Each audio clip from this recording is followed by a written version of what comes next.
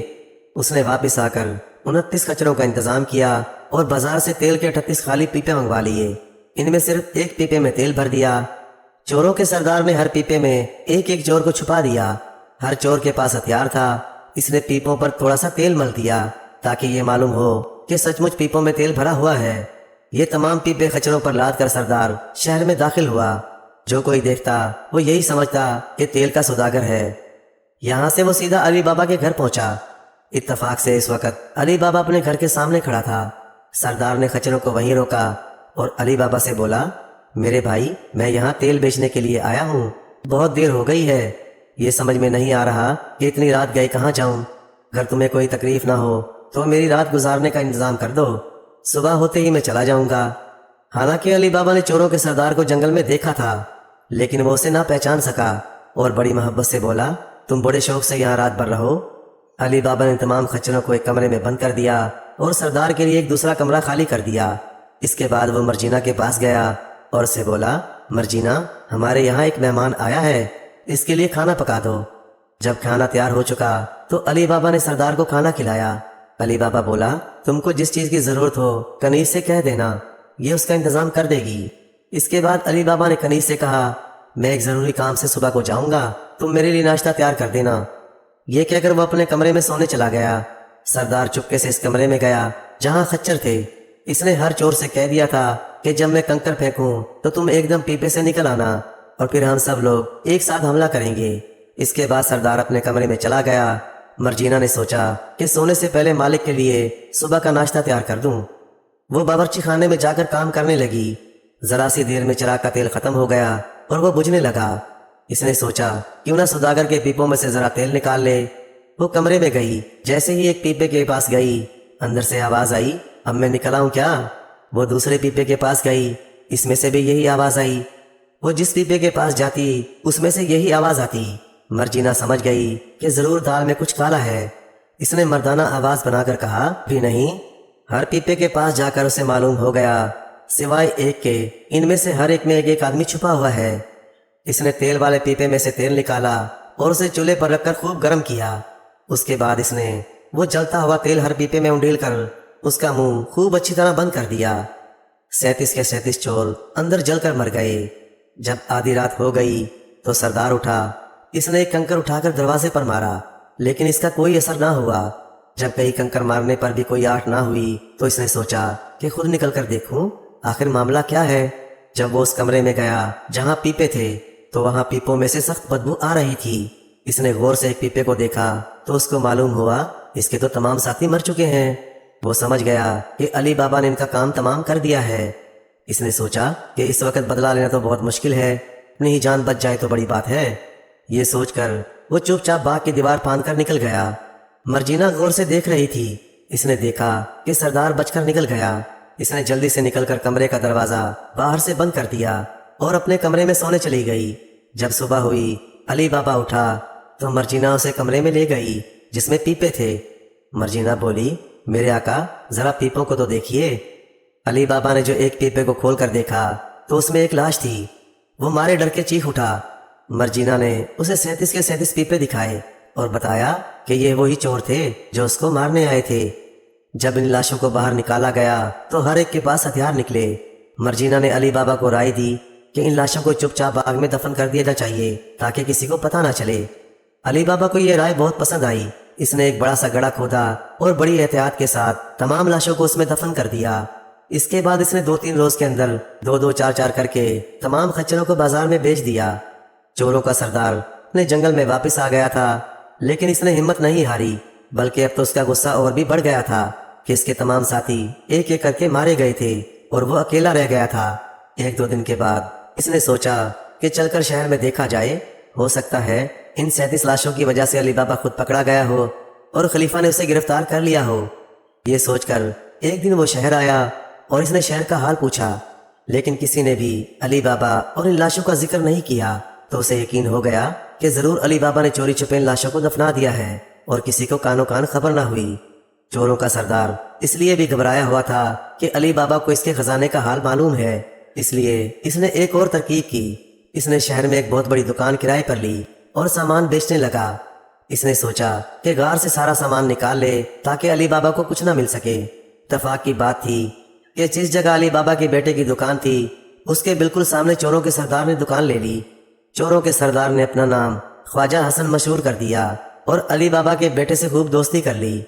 ایک دن اس نے خواجہ حسن کی اپنے گھر دعوت کی، لیکن خواجہ حسن نے کہا، مجھے کھانے میں کوئی تکلیف نہیں ہے، لیکن میں بیمار ہوں اور حکیم نے مجھے نمک کھانے کے لیے منع کر دیا ہے، اس لیے آپ کھانا کھلانے کی تکلیف نہ اٹھائیں۔ علی بابا بولے، ایسی کوئی بات نہیں، آپ کے لیے بغیر نمک کا کھانا پکا دیا جائے گا۔ لیکن یہ بات سن کر مرجینہ کنیز کو حیرت ہوئی۔ اس نے کہا، مالک، یہ کیسا مہمان ہے جو نمک نہیں کھاتا؟ علی بابا بولا، تم فکر مت کرو، جیسا میں کہوں ویسا کرو۔ مرجینہ نے علی بابا کے کہنے کے مطابق کھانا پکایا، لیکن جیسے ہی وہ کھانا لے کر گئی اس نے خواجہ حسن کو دیکھا اور وہ پہچان گئی کہ یہ تو وہی چوروں کا سردار ہے۔ اس نے غور سے دیکھا تو اس کو ایک چھرا بھی لٹکتا ہوا نظر آیا۔ اب تو مرجینہ کو یقین ہو گیا۔ اس نے سوچا کہ آج سردار کو ختم کرنے کے لیے کوئی ترکیب کرنی چاہیے۔ یہ سوچ کر اس نے جلدی جلدی کپڑے بدلے اور علی بابا کو بلا کر کہا، اگر اجازت ہو تو میں آپ کے مہمان کے سامنے ناچوں؟ علی بابا بولے، ضرور، یہ تو بڑی اچھی بات ہے، خواجہ حسن بہت خوش ہوگا۔ ذرا سی دیر کے بعد مرجینہ نے اپنا ناچ شروع کیا۔ وہ خوب ناچتی رہی۔ اس نے چھڑا نکالا اور اسی طرح ناچنے لگی کہ لوگ یہی سمجھے کہ یہ بھی ناچ کا کوئی طریقہ ہے۔ اس طرح وہ ناچتے ناچتے علی بابا کے پاس پہنچی اور دوسرا ہاتھ اس طرح پھیلایا جیسے کوئی انعام مانگ رہی ہو۔ علی بابا نے ایک اشرفی نکال کر دی۔ اب وہ علی بابا کے بیٹے کے پاس گئی، اس نے بھی اسے اسی طرح کا انعام دے دیا۔ وہ خواجہ حسن کے سامنے گئی۔ خواجہ حسن جیسے ہی جیب سے اشرفی نکالنے کے لیے جھکا، مرجینہ نے چھڑا اس کے سینے پر مار دیا۔ اسی لمحے خواجہ حسن مر گیا۔ علی بابا اور اس کا بیٹا گھبرا گئے۔ ارے مرجینہ، یہ تم نے کیا کیا؟ تم پاگل تو نہیں ہو گئی؟ ہمارے مہمان کے ساتھ تم نے یہ سلوک کیا، اب تو ہم سب تباہ و برباد ہو جائیں گے۔ مرجینہ بولی، میرے آقا، میں نے آپ کو تباہی اور بربادی سے بچایا ہے، ذرا دیکھیے تو۔ یہ کہہ کر اس نے خواجہ حسن کا دامن اٹھایا تو اس میں ایک چھڑا رکھا ہوا تھا۔ بولی، ذرا آپ غور سے دیکھیے، یہ تیل والا سوداگر ہے، وہی 40 چوروں کا سردار۔ آپ کو معلوم ہے اس نے ہمارے یہاں کا نمک کھانے سے انکار کیا تھا۔ مجھے اسی وقت شک ہو گیا تھا کہ یہ شخص ضرور ہمارا دشمن ہے اور یہاں کسی بری نیت سے آیا ہے۔ علی بابا مارے خوشی کے اچھل پڑا اور بولا، مرجینہ، تم نے میری جان بچائی، میں اس کے بدلے میں اپنے بیٹے سے تمہاری شادی کروں گا۔ اس کے بیٹے نے بھی بڑی خوشی سے رشتہ قبول کر لیا۔ اگلے دن علی بابا نے سردار کی لاش کو چپ چاپ باغ میں دفن کر دیا۔ اب باپ بیٹے بڑے مزے میں رہنے لگے۔ اس نے مرجینہ کی شادی اپنے بیٹے سے کر دی۔ بہت دنوں تک تو علی بابا غار کی طرف جانے کا خیال بھی نہ کیا، کیونکہ وہ سمجھ رہا تھا کہ 2 چور زندہ ہوں گے۔ جب کئی مہینے گزر گئے تو ایک دن علی بابا گھوڑے پر بیٹھ کر جنگل کی طرف گیا۔ وہاں غار کا دروازہ بند تھا۔ علی بابا بولا، کھل جا سم۔ دروازہ کھل گیا۔ جب اندر گیا تو سارا خزانہ ایسے ہی رکھا تھا جیسے کئی مہینوں تک کسی نے اسے ہاتھ نہ لگایا ہو۔ تو اس کو اطمینان ہو گیا کہ وہ دونوں چور بھی مر گئے ہیں، تو گویا اس خزانے پر اس کا قبضہ ہو گیا۔ علی بابا نے اپنے بیٹے کو بھی خزانے کا راز بتا دیا۔ علی بابا اور اس کا بیٹا ساری عمر عیش و آرام سے رہے اور ان کے مرنے کے بعد ان کی اولاد بھی اسی خزانے سے فائدہ اٹھاتی رہی اور ان کو کبھی کوئی پریشانی نہ ہوئی۔ پیارے دوستو، کہانی اچھی لگے تو لائک کریں، چینل کو سبسکرائب کر دیں۔